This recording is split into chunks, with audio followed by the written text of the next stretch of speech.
My son canceled Christmas with me, but still wanted my money.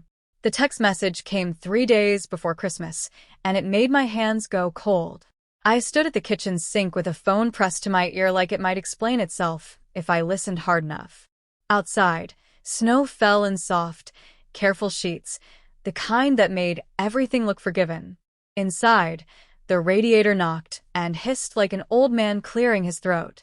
The message was short, polite, almost kind. Mom, we're going to keep Christmas small this year. Just immediate family. We'll talk soon.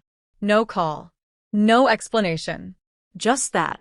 I read it again, then once more, the words blurring until I couldn't tell if they were written by my son or by someone who had learned his voice. My thumb hovered over the screen, ready to type something gentle, something understanding. That was always my way. But my chest felt tight, and the room smelled faintly of onions and cloves from the stew I had been cooking for hours, his favorite, even now. Before we continue, let me specially welcome you back to Voice of Mrs. Addison, a space where we tell the stories many people are living but few are brave enough to say out loud. If you're new here, do well to subscribe and become part of our story. If you're a returning subscriber, thank you for always supporting us. We see you and we value you all. Do well to tell me your thoughts and opinions on the comment section. Also tell me the city where you're watching from. Now, let's continue the story. I turned off the stove and sat down at the small wooden table by the window. I had bought that table when I first came to this country, back when everything I owned fit into 2 suitcases and a heart full of hope. I traced a scratch along the edge with my finger, a habit I developed when I needed to steady myself. Immediate family, he said. I was his mother. If that didn't make me immediate, then I didn't know what did. Before all this, my life had been quiet, predictable in the way that only comes after years of chaos. I woke up before dawn every morning, said my prayers while the kettle warmed, and watched the sky change colors through the kitchen window. I worked part-time at the public library 3 days a week, shelving books and helping children find stories that made their eyes light up. On my days off, I cooked, volunteered at church, and called my sisters back home, careful to speak slowly so the phone lines wouldn't swallow my words. I had come to America more than 30 years ago, young and newly married, with a suitcase full of dresses I no longer wore and a head full of dreams that didn't know how heavy they would become. My husband and I worked wherever we could, factories, cleaning jobs, night shifts that stole sleep but paid rent. When he passed away unexpectedly, it was just me and my son in a 1-bedroom apartment that smelled of detergent and determination. I raised him with love and discipline, with stories from home and lessons about gratitude. I taught him to say thank you, even when he didn't feel thankful. I taught him that family was not something you visited only when it was convenient. Family was a responsibility. As he grew older, he grew farther away, though I didn't see it at first. College did that, then work, then marriage. His wife, Lena, was polite in the way some people are polite when they don't plan to stay long. She smiled with her mouth but not her eyes. She corrected my pronunciation gently, like a teacher correcting a child, and laughed softly when I brought dishes she said were too much for modern tastes. Still, I tried. I always tried. Every Christmas, my apartment became a small miracle. I saved for months to buy gifts. I cooked until my feet ached and my back begged me to sit. I wrapped presents with careful corners and ribbons I reused year after year. When my son and Lena came over, I watched their faces closely, hoping to see something like pride, or warmth, or recognition of all the years I had poured into them. Instead, there were comments. Mom, you don't have to do all this. You know, things are different now. Maybe next year we'll do something simpler. I nodded. I smiled. I packed leftovers into containers and pressed money into my son's hand when he thought I wasn't looking. Just in case, I'd say. He never refused. That was the rhythm of our lives. Distance wrapped in politeness. Love expressed quietly, one-sided, like a letter never mailed. The first real change came in early December, though I didn't recognize it for what it was at the time. Lena stopped answering my calls. My son's voice, when I did reach him, sounded distracted, as if he were always halfway out the door. When I mentioned Christmas plans, there was a pause, a small one but heavy. "We'll see, Mom," he said. "Things are busy." Busy was a word that had followed him for years, a shield against questions he didn't want to answer. I accepted it the way I always did. I bought gifts anyway. A warm coat for my grandson. A cookbook Lena had once admired at a bookstore. Cash, tucked carefully into a red envelope for my son, just in case. The night before the message came, I attended choir practice at church. The sanctuary was cold, but our voices filled it, echoing off the wooden pews and stained glass windows. As we sang about peace and goodwill, I felt a small ache settle behind my ribs. I couldn't explain it, only that something fell off, like a picture frame slightly crooked on the wall. When I got home, I lined the gifts beneath my modest tree and stood back to admire them. The lights flickered, steady and patient. I told myself everything would be fine. It always was eventually. Then came the text. Immediate family. I placed the phone face down on the table and folded my hands in my lap. The clock ticked loudly in the silence, each second stretching longer than the last. I thought of all the years I had swallowed my feelings to keep the peace. All the times I had chosen understanding over confrontation. I wondered, for the first time, if my silence had taught them something I never intended. That night, I didn't reply. Instead, I went to bed early and stared at the ceiling, listening to the buildings settle around me. Somewhere down the hall, a neighbor laughed. Somewhere else, a door slammed. Life went on, indifferent to the quiet unraveling happening in my chest. I told myself I would talk to him tomorrow. I told myself not to assume the worst. But deep down, a question had already begun to form, soft at first, then sharper with every passing hour. If I wasn't wanted at his table, why was my place in his life still open when it came to everything else? The next morning, I woke before my alarm, the way I always did when something heavy sat on my mind.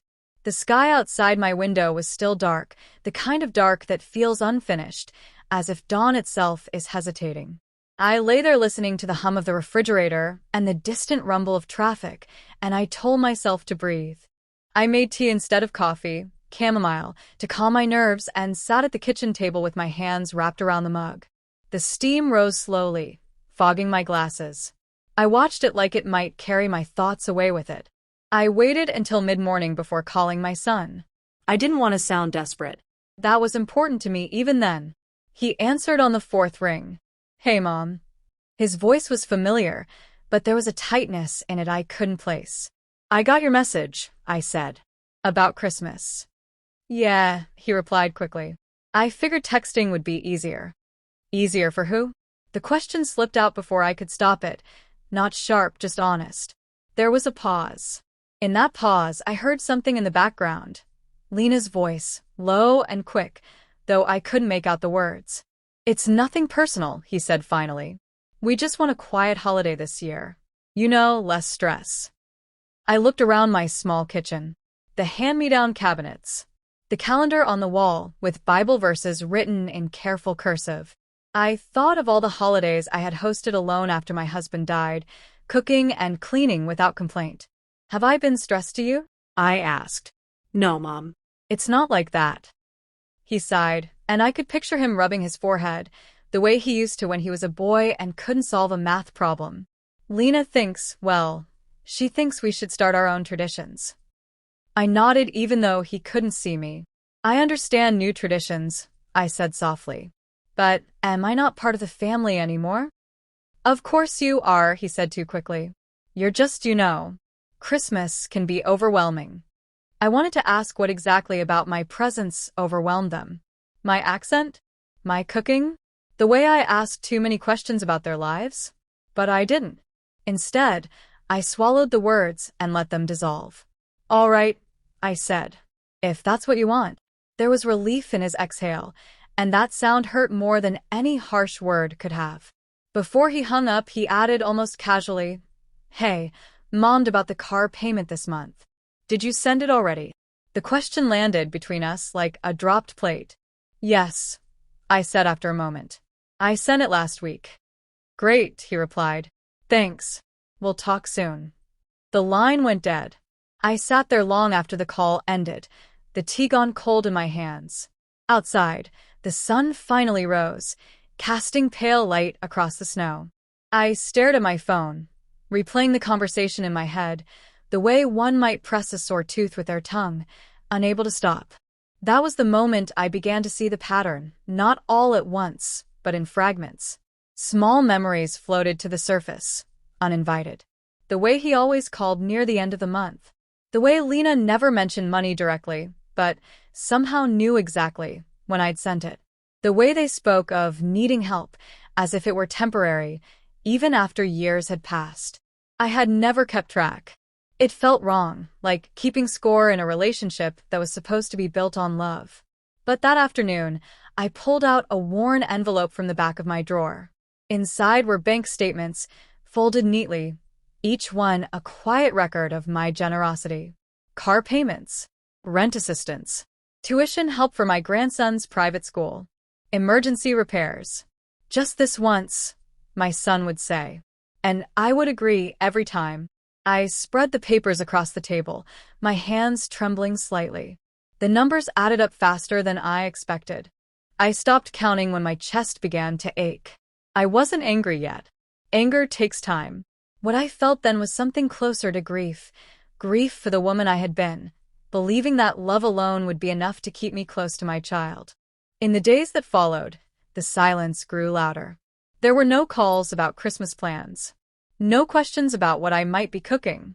When I texted Lena to ask if there was anything specific my grandson wanted, she replied hours later with a short list and a smiling emoji as if nothing had changed.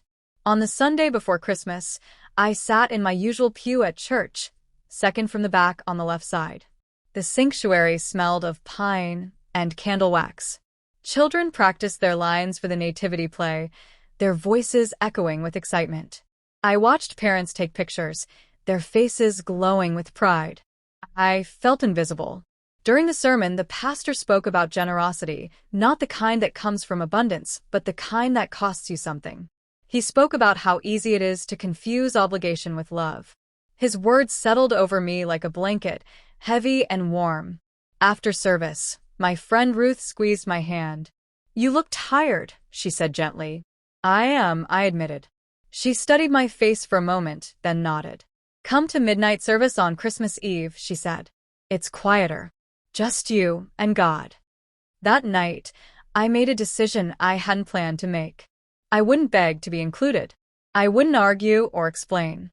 If my presence was too much for them, I would step back, with dignity. I wrapped the gifts I had bought and placed them in a closet instead of under the tree. I transferred the usual Christmas money into my savings account and closed the app before I could change my mind.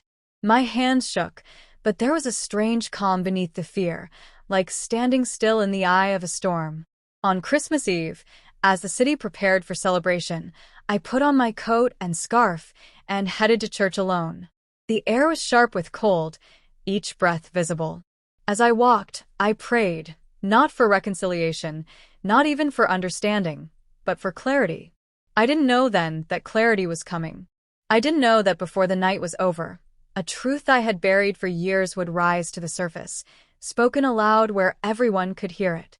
All I knew was that for the first time in a long while, I was choosing where to be, not out of obligation, but out of self-respect. Midnight service had always been my favorite, even back when my son was small and struggled to stay awake past 9. There was something about the quiet reverence of it, the way the world seemed to pause just long enough for you to hear your own thoughts. That night, the church was dimly lit, candles flickering in the hands of familiar faces. The choir hummed softly, their voices weaving through the sanctuary like a gentle prayer. I slipped into my pew unnoticed, grateful for the anonymity. My coat still carried the cold with it, and I folded it carefully over my lap, smoothing the fabric as if it might calm the storm inside me. Around me, families leaned close, whispering and smiling. I recognized many of them. People who had watched my son grow up, who had eaten at my table, who knew me as the woman who never missed a church fundraiser and always brought extra food. As the service began, I tried to focus on the words, on the story I had heard so many times before. But my mind kept drifting. I wondered what my son was doing at that exact moment. Was he laughing? Was he sitting around a table I wasn't invited to, carving a turkey I had paid for with money I couldn't really spare? The thought stung, and I closed my eyes, pressing my lips together. Halfway through the service, just as the pastor began to speak about sacrifice and love, the doors at the back of the church creaked open. The sound echoed louder than it should have in the quiet room.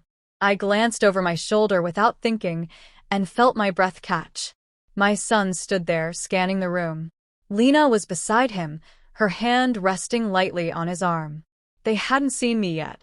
He looked tired, his shoulders slightly hunched, as if he were carrying something heavy. For a moment, I wondered if he'd come to apologize, if this was some unexpected turning point. Then his eyes met mine.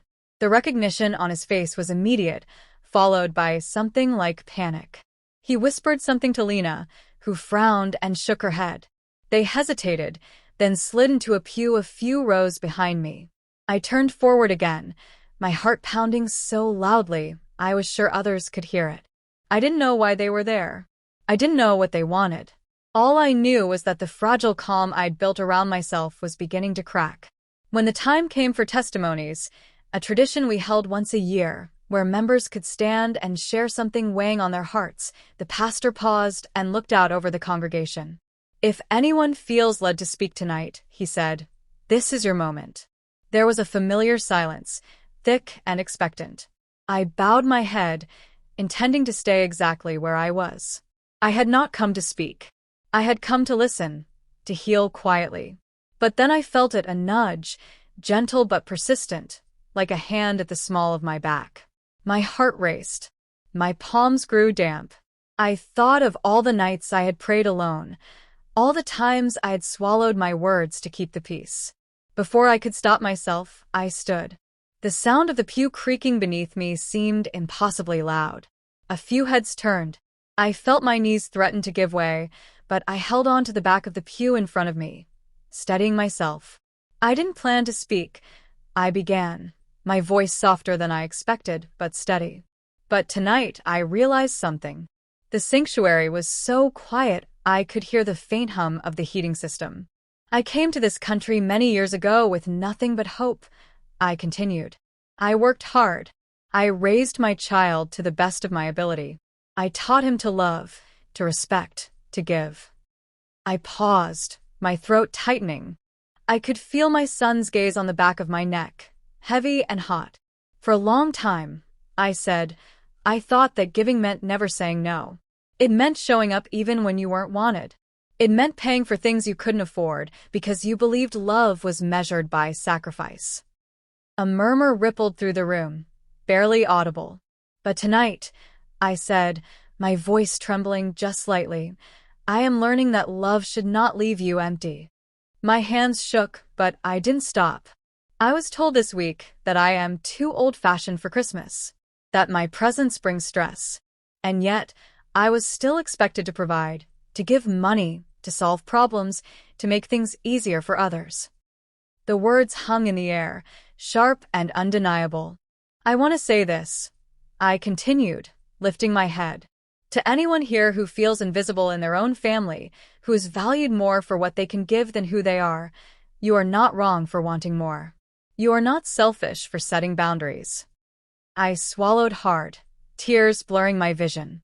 And to my son, I said, my voice breaking just a little, I love you, but I cannot continue to be useful without being welcome. Gasps rippled through the congregation. I felt my knees weaken, and I sat down slowly, my heart pounding. For a moment, the world seemed to tilt, the candlelight smearing into streaks of gold. The pastor stepped forward, his face solemn.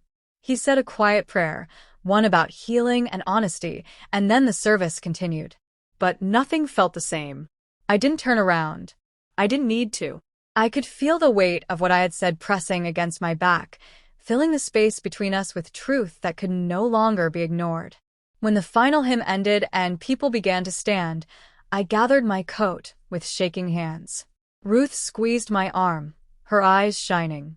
"That took courage," she whispered. As I made my way toward the aisle, I heard my son call my name. "Mom." I stopped, my back still turned.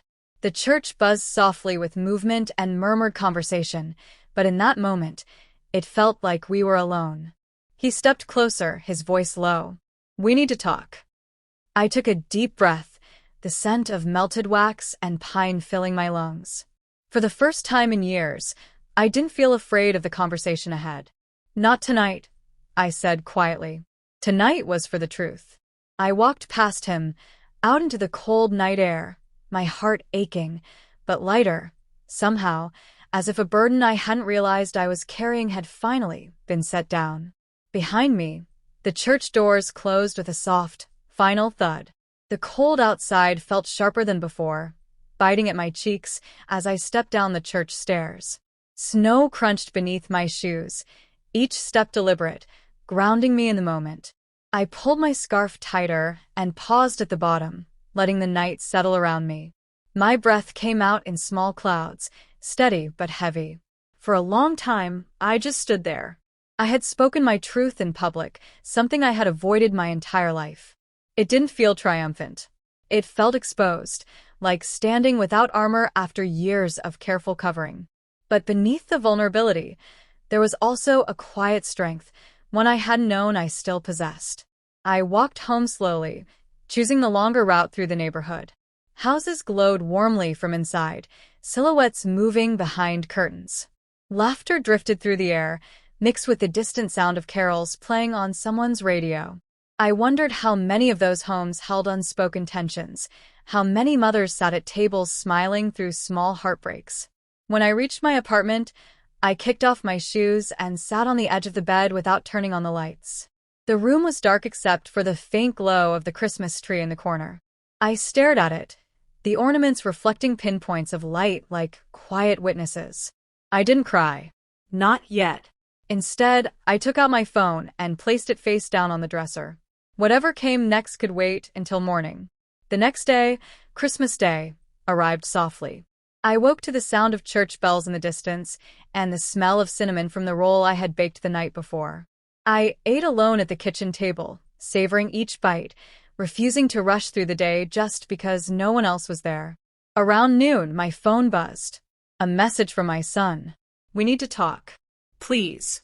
I read it twice, then set the phone down.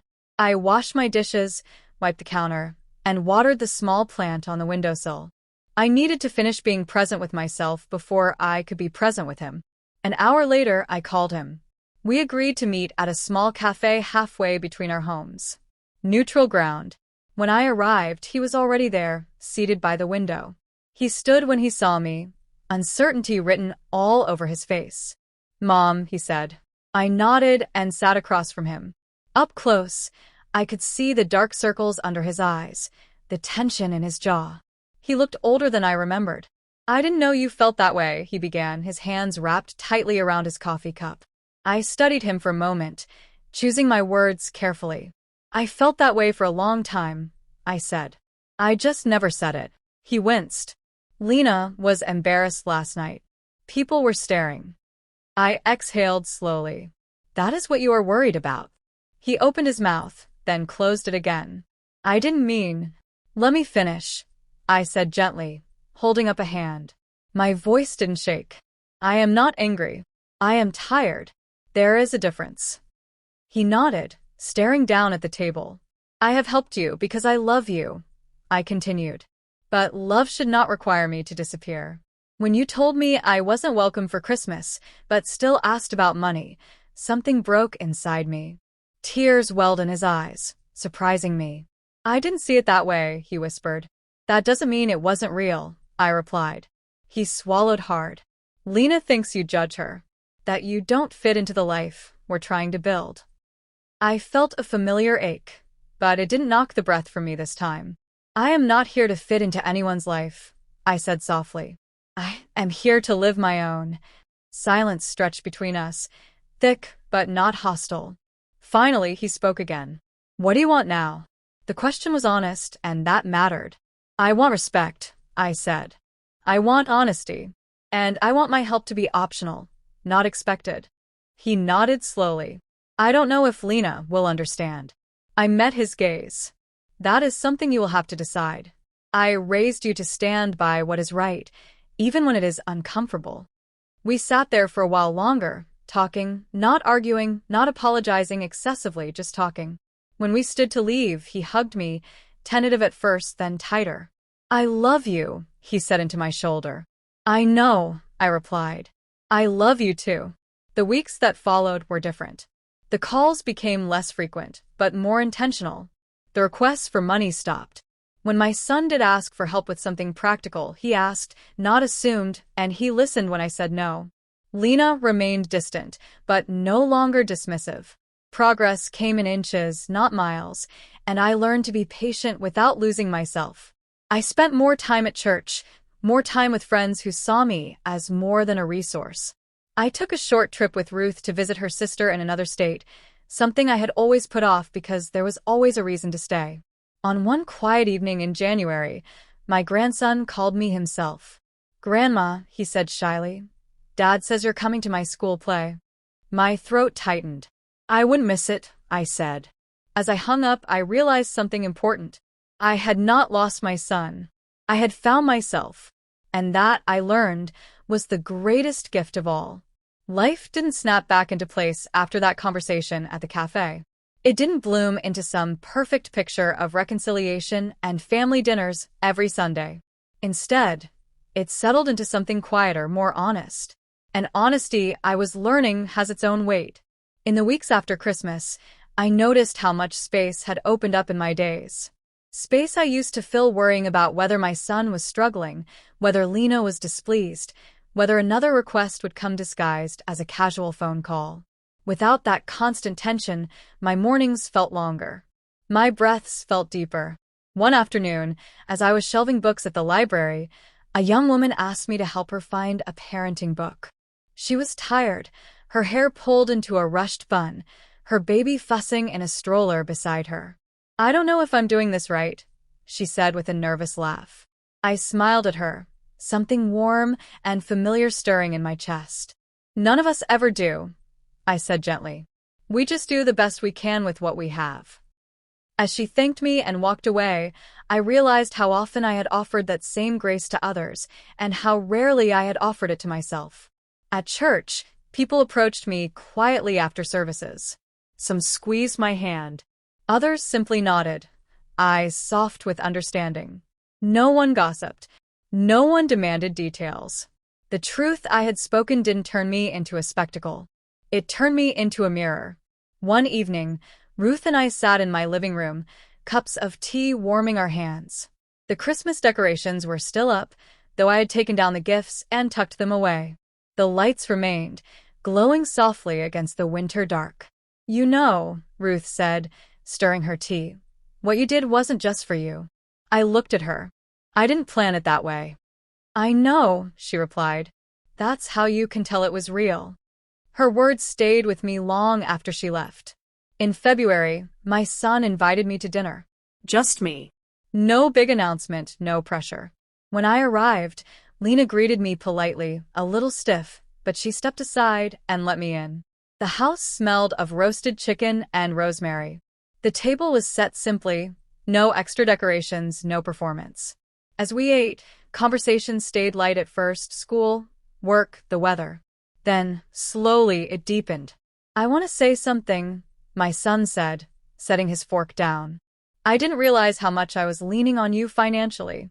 Or emotionally. I thought that's what families do. They support each other, I said. Not one way. He nodded. I know that now. Lena cleared her throat. I grew up differently, she said, not quite meeting my eyes. Money was always tight. Independence was everything. I didn't understand your way. I considered her words carefully.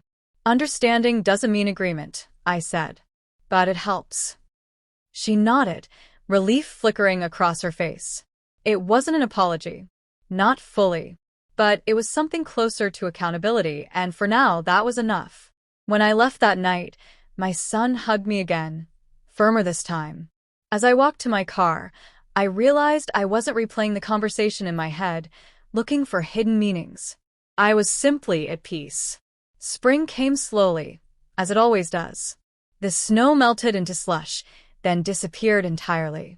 I planted herbs on my windowsill, basil, thyme, rosemary, filling the kitchen with fresh green life.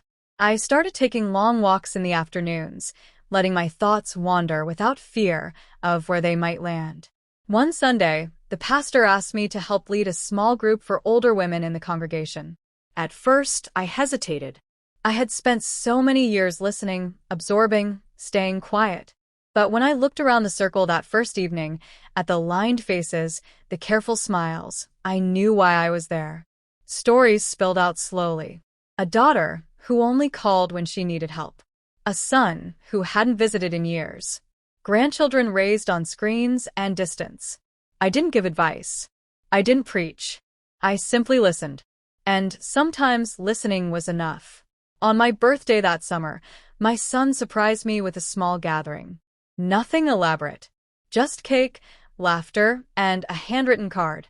Inside, he had written, "Thank you for loving me even when I didn't make it easy. I'm learning. Because of you."